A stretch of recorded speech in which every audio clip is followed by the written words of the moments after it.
Hey everybody, welcome to the Quick Talk Podcast. Today is part 2 of the private Michael Dahlke sessions. I hope you enjoyed part 1. I know there's a little bit of background noise because this was actually stripped off of a video that I did in a hotel room with Michael. But if you pay attention to this, there is some massive value here for you. This guy is very smart, if you haven't figured that out already. So I hope you enjoy this gift from me to you, and here we go.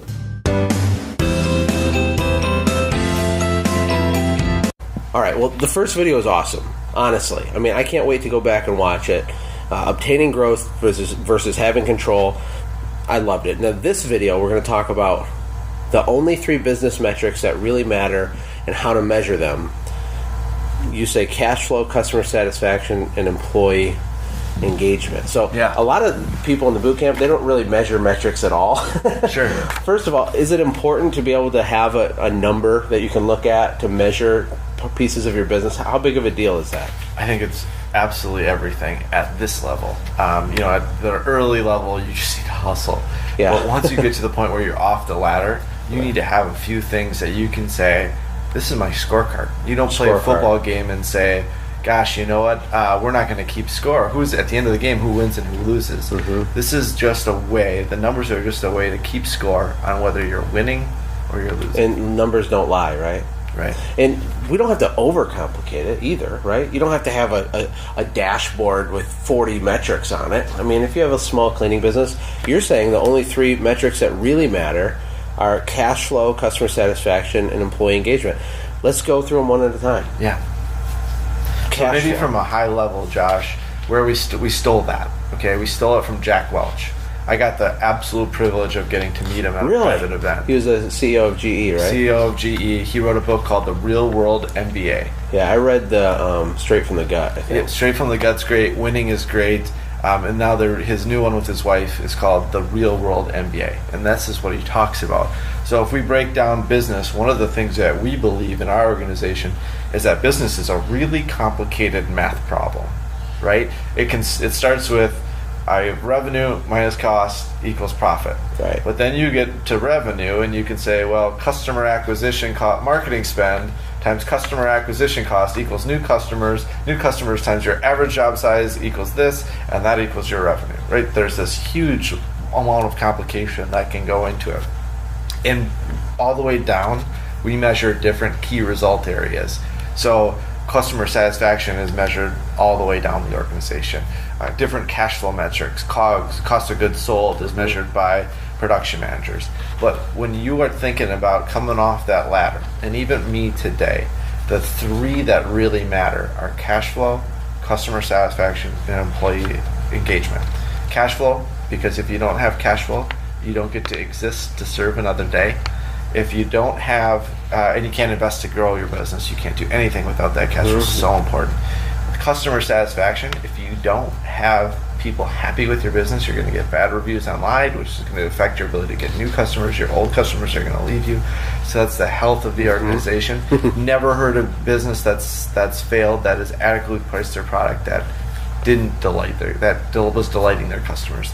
And then lastly, the employee engagement, because that really drives that customer satisfaction. Without the employees being engaged. Right, it's like a chicken before the egg thing, or a chicken or the egg question. And I've had debates on Facebook. I don't really know how to answer this, but who's really more important to your business? Is it your customers or your team? And it's a tricky thing because you can argue both ways. I mean, you got to have customers to generate revenue, of course, but you can't really grow much of a business without a team. And so it's a very symbiotic kind of relationship, and they're the ones serving your customers. And so if they're not highly engaged, it's going to affect everything else. In regards to cash flow, let's get a little more granular. A little more granular, because some people, they're just not familiar with like really complex financial stuff. So if we're looking at a financial statement and we have revenue, what are some of the things on that sheet? And like, explain cost of goods sold. Explain what you mean by there. What are you including? I mean, you got your soapy water, your bucket. Do you include your labor in that? And tell us how you look at those numbers. Yeah, so if we look at cash flow and we want to have that increasing, so we break it down. So first of all, the major impact to cash flow for us is the accounts receivable. So there's a big difference between revenue and your sales and your cash flow. Right. Because you need the actual money coming in. One of the areas we're struggling with right now, 4 weeks ago, we had $143,000 in accounts receivable. Yep, the AR can get crazy. And you do commercial work too, or a little bit? Because for us, the AR got insane when we started doing like colleges and hospitals and they take 60, 90 days sometimes to pay. It was a total disaster. And you're paying payroll today on that $143,000. You already paid the people to do the work, but you didn't get the money for the work. Yes, absolutely. So one of my buddies carries a $300,000 to $400,000 AR all the time in high rise. It's scary to me. So you have to look at how can we increase cash flow. First of all, in that scenario, one of the things you want to do is speed up your AR, right? Right. You want to start contacting customers sooner to get the money in. Can you take credit cards? What can you do to speed up the accounts receivable? And what can you do to slow accounts payable? So you can't slow down paying your people, but can you throw some stuff out that's monthly payments instead of annual payments? Can you pay 2 days before the due date instead of the second you get that bill? How can you slow down the payables and speed up receivables? And that's going to directly impact your cash flow right away. So from there, we say, all right, we got the money coming in now. So how do we break it down? We budget in only 4 areas. $5 million company, lots of employees, just 4 areas. The first is marketing. How much are we investing in the growth of our business? And depending on the service that we're trying to grow and the market we're trying to grow, it's anywhere from 5 to 15%. It's been as high as 25%. The second area that we have is our administrative costs. So we have to have someone to process payroll. We have to have somebody to handle the phone team, the office staff. Call this the office team. Then we have... I always called those dead weight employees, and all I meant by that was they're non-revenue producing. Non-revenue, that's a great way to put it. They're not dead weight, it was a joke, but it was just an internal thing. But they're not bringing dollars in the door, they're a fixed expense that you got to support. Absolutely. So we've got marketing, we've got admin, we've got what we call operations, which is your software CRM system, your insurance, your lease, your phone bills, your phone internet. bill, all of those things. And then we have our cost of goods sold. So cost of goods sold is our direct labor. So our guys are out cleaning the windows, their supplies to clean the windows, the fuel to get to those jobs. We also factor in any customer repairs in that line. So we just break it down from there. Our cash that's coming in, so like not the revenue that we produce, not the sale we did, but the cash that's coming into the business. And then we subtract out our marketing investment, we subtract out our administrative expense, our operational expense, and our cost of goods sold. That's it. So it's simple. It's very simple. And then we provide our teams with a budget in those areas. So cost of goods sold, our managers, our production managers all have a budget for their repairs. They have a budget for their supply orders. And then we track their labor because we pay on commission. As long as our guys are hitting a certain level of speed and quality, we can track that as well. So we track it for them. What's really cool about that is your team. You have a full team because your company's getting pretty big. But people can make decisions. They can buy the toilet paper for the bathroom in the office. They can do stuff without bothering you, right? Everything's set up. It's nice and neat. It's clean. I think the big one for me with your cash flow was the marketing line item, because a lot of these guys, especially in the boot camp, but just out there in general, they don't spend enough money marketing. And you said you've been as high as 25% on the dollar. Yeah. That, just think about this, people. If your business is $100,000, imagine spending $25,000 of that just on scale and growth. That's how you grow quickly, though. But that would terrify people. They get scared to spend $200 a month on something when they have a $100,000 business. Is that why they're not having success? I don't know the specific business, but I can tell you that for me, spending 25% was terrifying. But what was more terrifying was having the same business the next year. So it was terrifying to me to look at our business and saying, if we did $200,000 this year, to do $200,000 next year, that was terrifying. Oh, that is a huge mind bomb right there. Just drop the mic, walk off the stage. No, that's good. That's good. It's more terrifying to stay where you're at. Yeah. If you don't make any changes, nothing's going to change, right? That's massive. And God, even at the 5% level, you guys are spending hundreds of thousands on marketing. Yeah, absolutely. And now it's easier. It's harder for the guy who's on the ladder to spend that because it's eating into his lifestyle, right? It's eating into his ability to put food on the table. Now, when we spend that amount of money, it's different. Right, and you set a baseline. It's a non-movable, non-negotiable part of what you do. Yeah. So after you get used to it, you just work around it and budget around it, right? Absolutely, 100%. So the only three business metrics that really matter is cash flow. You measure cash flow on not what you sold theoretically, but the dollars that are coming in the door, offset against the dollars that are going out. And you talked about increasing, getting your AR, your accounts receivables in quicker. Yep. And you could do that by offering credit cards on the spot or offering a discount if they pay really quickly or something. I mean, is there any other tips or tricks in that? So what we're doing right now is instead of starting our accounts receivable process when somebody's 30 days past due, we're starting it the first week. So invoices go out daily just like everybody else's does. Some of them we have credit cards on file and we just charge. But then after that first week, we're sending a reminder email. And just in case you didn't get it, here's your invoice. If you've already paid, no big deal. The next week, we're sending a letter. Here you go. In case you didn't get it via email, your Gmail, we're going to your Gmail junk. Here's our letter. And then the third call is a phone call. So now we've already contacted them 4 or 5 times before we hadn't contacted them ever. So in 3 weeks, we've taken that $143,000 accounts receivable to yesterday at one point it was $105. So $40,000 of cash flow. All because you sent a couple emails and a couple letters. We just changed the process just a little bit. $40,000 more that's in our bank account that was in the customer's bank account. Right. 3 weeks ago. That's amazing. That's really good advice, and even little businesses can do that. A lot of guys just get paid on the spot, but you start growing a little bit, doing a little commercial work, man, it can get really tricky, especially with payroll. I mean, we've all have you ever ran a payroll where you're not part of that payroll, but everybody else gets paid, but except for you? Right? How many times do we have to do that? The whole first 2 or 3 years, Josh. You're running payroll, and the employees get their direct deposit, and they don't realize that you're like passed out, and there's like $1 in your account, and you have AR, and it's fine, but it's not, and it's a disaster. But you got to just hold on, right? Yeah. You got to hold on. So the next metric is customer satisfaction. How do you measure that? It sounds so corporate and boring, right? Yeah. But is it how much do the customers love you, right? Yeah. So there's a lot of software out there. There's Customer Thermometer that we use in one of our locations. I've never heard of that. That's cool. They can click green, yellow, red, or something else, maybe orange. I can't remember. But then it sends you a report as the manager, how many clicks they got, and they can put in comments. There's another one called Quality Driven that's more for maid services. But we're still old-fashioned, sending out an email after every job.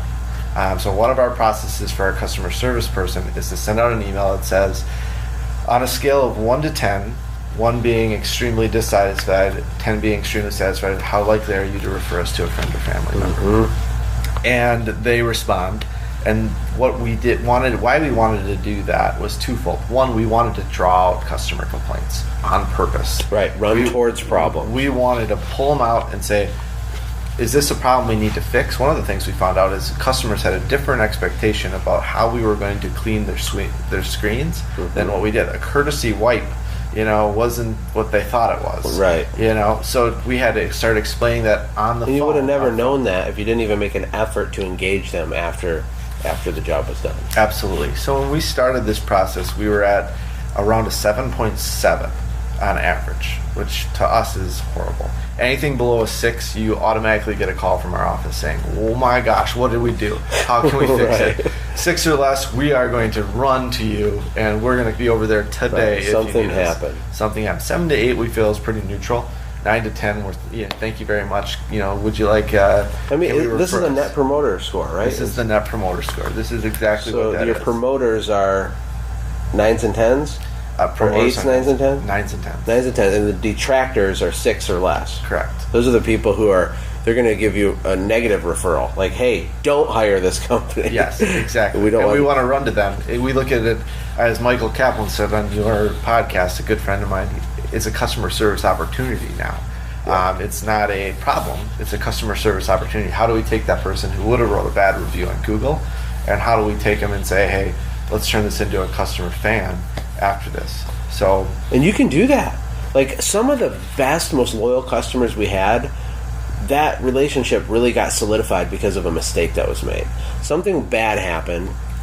They were freaking out. We dealt with it at a high level, ran towards it, took responsibility for it, fixed it, and now they've referred us to 100 million people. It really is an opportunity. I know you've probably found that to be true too. It really is. And we have, it's amazing how the whole service industry in general has subpar par performance. So when you go above and beyond and say, hey, we have a problem and we fix it, they think that's the customers just think that's amazing. I know. You actually answer your phone, you're already in the top 10% in businesses. You actually follow up after your job and stand behind your product. People are like, their minds are blown. This is probably normal in 1952, but it's not anymore. Yeah. People expect a low level of service. So you're measuring cash flow, understanding that accounts receivable, getting paid faster, paying your bills, when you need to pay them, not a day earlier. And then you got customer satisfaction with the Net Promoter Score. Yep. You got your promoters and your detractors. How do you figure out the ratio real quick on that? Yes. Is it a division problem? We don't do the ratio. Oh, okay. We just measure the score. So I was saying we were at a 7.7 when we started the process. Today on window cleaning, we have a maid service division as well, but we're at about 9.4, 9.5. Wow. Do you reset it monthly? That is a monthly. Right, so you add them all up, divide it, get the average for the month, Yep. and that it gives you a pulse, guys. Metrics, the whole point of it, it's like you grab the arm of your business and you're feeling for the pulse, and you can feel if your business is healthy or sick or something's off, right? Yeah. So what we do, Josh, that I think is when we talk about how to track them, that's how we track it. But how we use it is in that we just talked about the leadership meeting. One of the things that we talk about with our production managers in that leadership development meeting is their team's Net Promoter Score or their team's quality score. So they tell me what they were last week or 2 weeks ago and what their team was last week. And we try to see if there's a negative trend, because most of the issues you'll find are employee issues. And it doesn't start like, usually sometimes it does, but they don't show up for that day. But you see performance start sliding, right? Mm-hmm. So we look for that slide. Jimmy was always 9.5, now he's 9.3. He's been getting some 7 and 8s. What's going on? And you can see it, and you're really what you're seeing is that Jimmy has something going on at home that you never would have noticed, or something in his relationship with his wife, and so he's stressed out. But you can identify it, right? Yeah. Or the other thing, that a lot of times it is what's happening in their personal life. The other thing is sometimes they just start to, left to their own devices, cut a few corners. They're not wearing their booties in the house anymore. They're not making the courtesy call. They stop doing it once, couple times, and now I'm not doing it. And now you start seeing that, so you go back to the process and say, are you doing the courtesy call? You know what? I haven't been. I'm sorry. I'll fix it. Well, now they're right back up into that 9.5, and you solved that problem before it affected any customer or that employee. It's amazing. Very powerful, very simple, but powerful. The last metric you say is employee engagement. Yeah. Which this would probably be my favorite. I think the culture, what's really fun about going to work in a small business is your team. Like I love the coffee, the thing, the how's it going, the arguing with someone about a sports team and having fun. But yeah, we all work hard, but building that family. How do you measure as a metric employee engagement?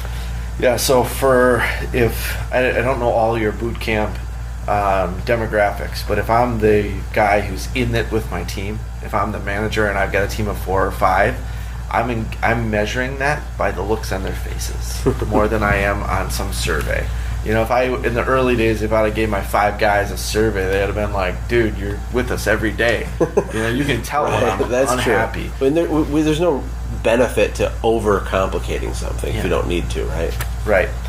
We just purchased a large business in St. Louis, and the owner called it walking slowly through the crowd. She would see the people come in the morning, and she would just look, and she would just check their faces. And if they looked different, she would go up to them and talk to them and work towards that problem. Hey, I just noticed you're not feeling. You look a little off today. Is everything okay? And this, you know what? I just found out I'm getting a divorce, or I just found out my payment for my mortgage isn't going to. The Detroit Lions lost again. Yeah, I'm so sick of the Detroit Lions. They're a horrible football team. I can't perform my job anymore. So that if I'm in that area, if I'm in that game, I'm looking at their face every day. and I'm trying to judge their mean. Are they more quick-tempered? I'm trying to look at that trend and saying, what are they normally like in the morning, and is this any different? Could be positive too, right? Why are you so happy? You got a new girlfriend. Awesome. Let's go out to eat. You, her, and my wife. That would be what I'd be looking for. Now, if I'm a bigger company like ours, we're using surveys now. So we have a survey that we've gotten from another consultant that we're sending out, and it's not the typical, just are you engaged? It's, here's 30 questions, and I want you to rank them 1 to 5, so we can pull out our biggest problem areas. So we know if we're listening versus we're just telling. So one of the can you give us some sample questions? Like, do you feel heard? Do you feel heard is one of them. Do you feel like your direct manager values you and your opinion? Do you feel adequately compensated for your role? How do you feel about the company's benefit package on a 1 to 5 scale? So there's all these questions, and really they relate back to that bigger math problem. And do they fill them out anonymously for you? We have them fill them out. That way you can just, again, you can create a piece of paper to feel the pulse of that entire part of your company. Yeah. What we've stolen from Alan Mulally, was the former CEO of Ford. He said the data sets you free. If you have feelings, that's very political, right? I feel good about Josh, and I don't feel as good about Jim. Mm-hmm. So I treat Josh differently than I treat Jim. And there's always going to be some of that. So whenever you can take it to data, the data sets you free. It's not, hey, Josh is doing a great job and Jim's not doing a good job. It's here's Josh's results and here's Jim's results. So when we look at it as a company, we like to say, we got to kick over the rock and look for the squiggly things. Those are ugly areas of our business. Right now we have a routing problem. Our people are driving too far. They're upset about it. We've got to fix that. We kicked over that rock. It's ugly. It's squiggly. Let's fix it. And at one point it was just as simple as we need our pay stubs emailed. No problem. So we find a lot of those squiggly things, and then we can fix them, and that's how we improve our culture. In measuring employee engagement, it's not about being perfect, right? But if one of your team members feels like, oh my gosh, these guys are actually trying to fix this stuff, they're actually taking action, it makes it a much more sticky job, right? Yeah. I mean, people aren't constantly searching for another job. They're a laborer. Employees have a tendency to say, okay, I can trade 1 hour of my life for $10 an hour here, or I could go over with Michael's company and get $10.50, or I could go over here. They look at their time as like a commodity. Yeah. But then when you get an employee and you're engaging them, and you're investing in them, and there's these meetings, and you're asking them, do you feel heard? Do you feel that nobody does that? Yeah. And so they don't have anything to compare it to, so they want to stick around. And how important is it to have them stick around while you're growing really quickly? It's everything.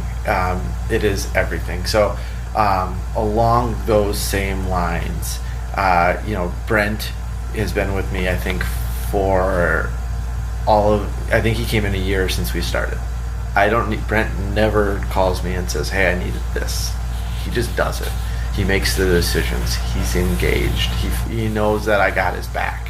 And I think one of the things that people, if I'm listening to this, that I see that our other business owners do is they have a problem, and instead of fixing it, they throw money at it. They say, gosh, you know what, this employee's unhappy with his pay or whatever, and they say, I'm going to pay him more to have that problem go away.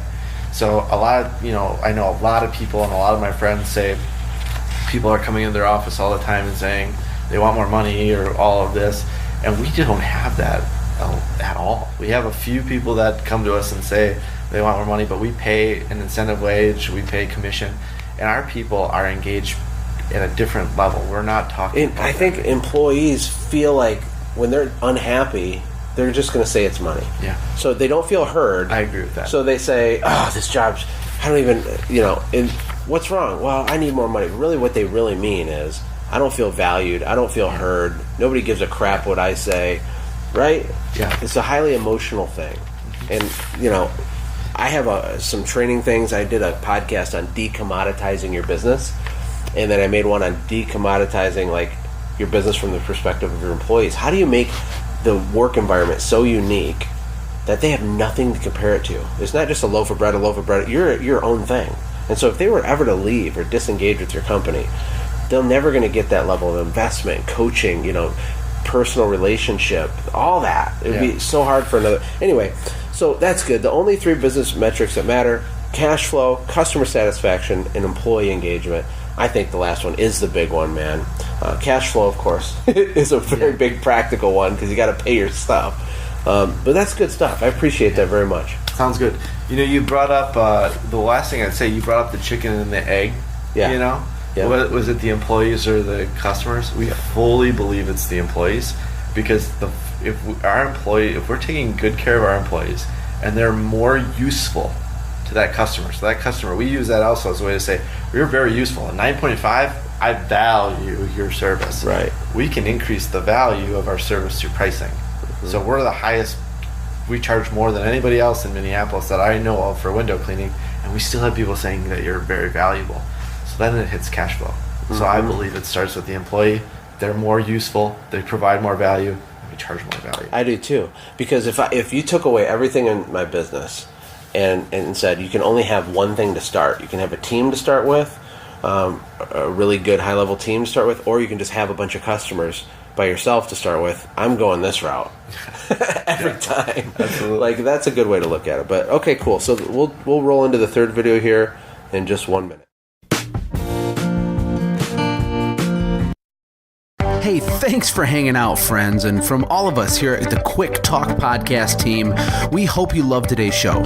We hope that you were inspired to become a doer and not just a listener. Apply what you've heard today in your own business and watch things change for the better. Lastly, remember that all the money in the world can't save your soul. Seek first the kingdom of God, my friends. We'll see you next time. For more information about the Quick Talk Podcast or Joshua's other businesses, visit our website, quicktalkpodcast.com. Have a blessed day.